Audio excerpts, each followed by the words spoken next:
দর্শক, আন্তর্জাতিক নারী দিবসে বিশেষ অদম্য নারী পুরস্কার পাচ্ছেন সাবেক প্রধানমন্ত্রী ও বিএনপির চেয়ারপারসন বেগম খালেদা জিয়া। তিনি সহ ৮ বিভাগে ৩৯ জন নারী পাচ্ছেন এই পুরস্কার।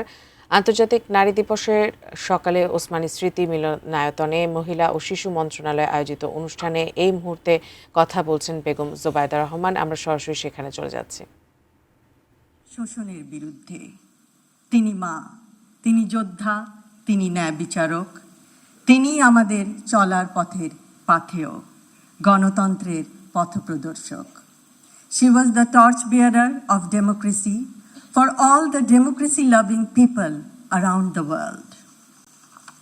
জাতিসংঘে একটি বহুল প্রচলিত উক্তি আছে, নারী যখন এগিয়ে যায় তখন একটি জাতিও এগিয়ে যায়।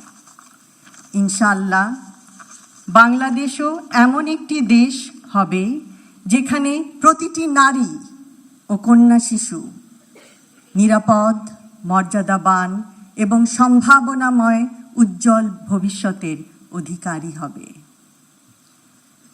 আজ এই দিবসে বাংলাদেশের সকল নারীকে জানাই আন্তরিক শুভেচ্ছা ও অভিনন্দন। আপনাদের সাহস, প্রজ্ঞা ও নেতৃত্বই আমাদের আগামীর পথকে আলোকিত করবে।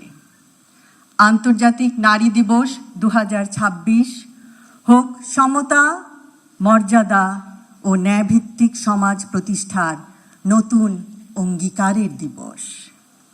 আজকের পদক্ষেপ আগামীর ন্যায় বিচার, সুরক্ষিত হোক নারী ও কন্যার অধিকার। পরিশেষে আমি মহিলা ও শিশু বিষয়ক মন্ত্রণালয়কে জানাই আমার আন্তরিক অভিনন্দন এই অনুষ্ঠানটি এত সুন্দরভাবে আয়োজন করার জন্য। সকলকে ধন্যবাদ। আল্লাহ হাফেজ। ধন্যবাদ সম্মানিত ডাক্তার জোবায়দা রহমানকে তার মূল্যবান বক্তব্যের জন্য। Thank you, Dr. Zubaida Rahman, for your valuable speech.